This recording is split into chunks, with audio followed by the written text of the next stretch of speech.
Hello, everybody. Welcome to today's Reading Through the Bible in 365. Today we are going to be focusing on Ezekiel chapter 3 and 4 and Hebrews chapter 11 verses 20 to 40. So we're going to get started in Ezekiel with chapter 3. And he said to me, Son of man, eat what is before you. Eat this scroll, then go and speak to the people of Israel. So I opened my mouth, and he gave me the scroll to eat. Then he said to me, Son of man, eat this scroll I am giving you and fill your stomach with it. So I ate it, and it tasted as sweet as honey in my mouth. Then he said to me, Son of man, go now to the people of Israel and speak my words to them. You are not being sent to a people of obscure speech and strange language, but to the people of Israel, not to many peoples of obscure speech and strange language, whose words you cannot understand. Surely if I had sent you to them, they would have listened to you. But the people of Israel are not willing to listen to you, because they are not willing to listen to me. For all the Israelites are hardened and obstinate. But I will make you as unyielding and hardened as they are. I will make your forehead like the hardest stone, harder than flint. Do not be afraid of them or terrified by them, though they are a rebellious people.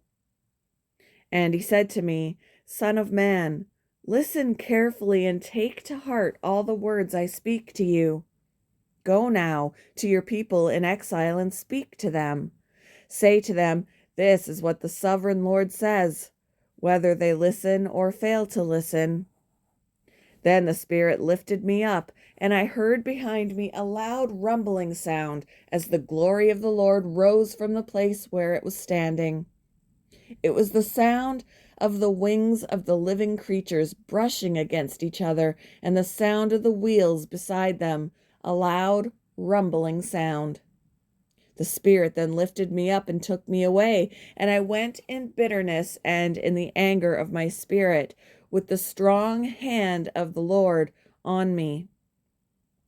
I came to the exiles who lived at Tel Aviv near the Kebar River, and there, where they were living, I sat among them for 7 days, deeply distressed.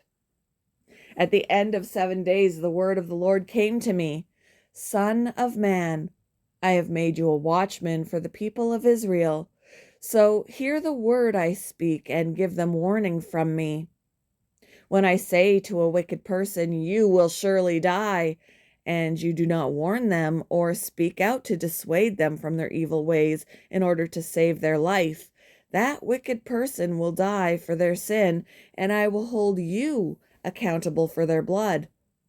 But if you do warn the wicked person and they do not turn from their wickedness or from their evil ways, they will die for their sin, but you will have saved yourself.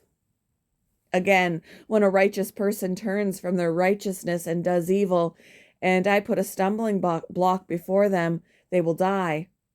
Since you did not warn them, they will die for their sin. The righteous thing that person did will not be remembered, and I will hold you accountable for their blood. But if you do warn the righteous person not to sin and they do not sin, they will surely live because they took warning, and you will have saved yourself. The hand of the Lord was on me there, and he said to me, Get up and go to the plain, and there I will speak to you. So I got up and went out to the plain. And the glory of the Lord was standing there, like the glory I had seen by the Kebar River, and I fell face down. Then the Spirit came into me and raised me to my feet. He spoke to me and said, Go shut yourself inside your house. And you, son of man, they will tie with ropes. You will be bound so that you cannot go out among the people.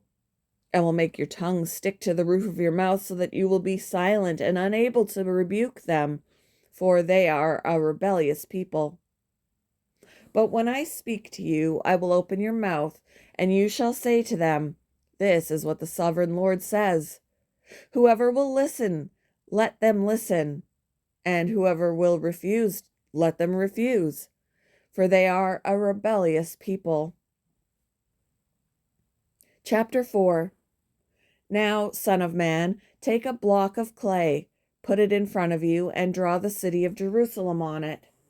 Then lay siege to it. Erect siege works against it. Build a ramp up to it. Excuse me. Set up camps against it and put battering rams around it. Then take an iron pan, place it as an iron wall between you and the city, and turn your face toward it. It will be under siege, and you shall besiege it. This will be a sign to the people of Israel. Then lie on your left side and put the sin of the people of Israel upon yourself. You are to bear their sin for the number of days you lie on your side. I have assigned you the same number of days as the years of their sin. So for 390 days you will bear the sin of the people of Israel. After you have finished this, lie down again, this time on your right side, and bear the sin of the people of Judah. I have assigned you 40 days, a day for each year. Turn your face toward the siege of Jerusalem, and with bared arm prophesy against her. I will tie you up with ropes, so that you cannot turn from one side to the other until you have finished the days of your siege. Take wheat and barley, beans and lentils, millet and spelt. Put them in a storage jar and use them to make bread for yourself. You are to eat it during the 390 days you lie on your side. Weigh out 20 shekels of food to eat each day and eat it at set times. Also, measure out 1/6 of a hin of water and drink it at set times. Eat the food as you would a loaf of barley bread. Bake it in the sight of the people using human excrement for fuel. The Lord said, in this way the people of Israel will eat defiled food among the nations where I will drive them. Then I said, Not so, sovereign Lord. I have never defiled myself. From my youth until now I have never eaten anything found dead or torn by wild animals. No impure meat has ever entered my mouth. Very well, he said. I will let you bake your bread over cow dung instead of human excrement. He then said to me, Son of man, I am about to cut off the food supply in Jerusalem. The people will eat rationed food in anxiety and drink rationed water in despair, for food and water will be scarce. They will be appalled at the sight of each other and will waste away because of their sin. Hebrews chapter 11, verses 20 to 40. By faith, Isaac blessed Jacob and Esau in regard to their future. By faith, Jacob, when he was dying, blessed each of Joseph's sons and worshipped as he leaned on top of his staff. By faith, Joseph, when his end was near, spoke about the exodus of the Israelites from Egypt and gave instructions concerning the burial of his bones. By faith, Moses' parents hid him for 3 months after he was born, because they saw he was no ordinary child, and they were not afraid of the king's edict. By faith, Moses, when he had grown up, refused to be known as the son of Pharaoh's daughter. He chose to be mistreated along with the people of God rather than to enjoy the fleeting pleasures of sin. He regarded disgrace for the sake of Christ as of greater value than the treasures of Egypt, because he was looking ahead to his reward. By faith he left Egypt, not fearing the king's anger. He persevered because he saw him who is invisible.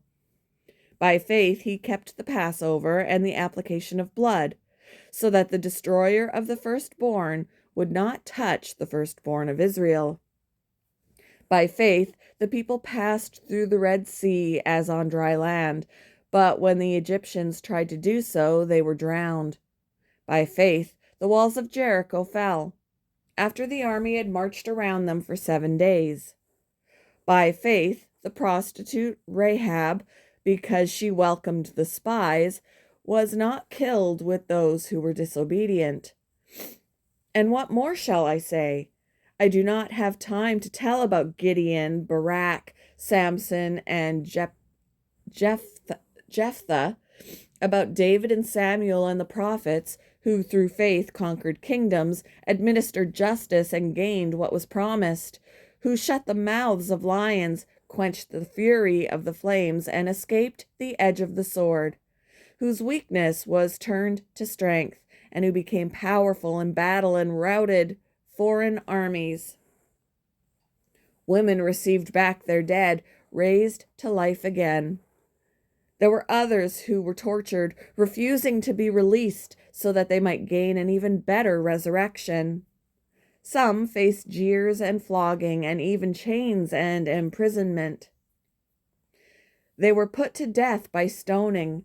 They were sawed in two. They were killed by the sword. They went about in sheepskins and goatskins, destitute, persecuted, and mistreated. The world was not worthy of them. They wandered in deserts and mountains, living in caves and in holes in the ground. These were all commended for their faith, yet none of them received what had been promised, since God had planned something better for us, so that only together with us would they be made perfect. Thank you for joining me for today's Reading Through the Bible in 365. I hope you all have a wonderful Thursday, and I will see you in the next one, guys. Bye.